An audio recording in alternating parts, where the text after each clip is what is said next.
Brynjólfur Sveinn Ívarsson er næstur á mælendaskrá.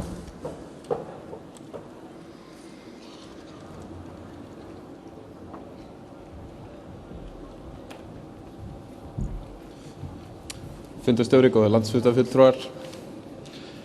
Þráinn Bertelsson, Hallgrímur Helgason. Þetta eru menn sem eru til dæmis á listamannalaunum.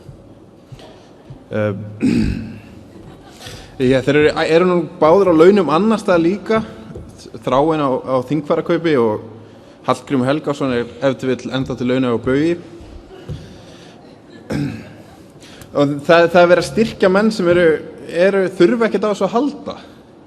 Ég legg til að styðji tillöguna að fella listamannalaun niður, ellegar þá að minnstakosti veita ungum listamönnum sem þurfa á þessu að halda styrki fremur en þeir sem eru á launum annars staðar. Takk fyrir.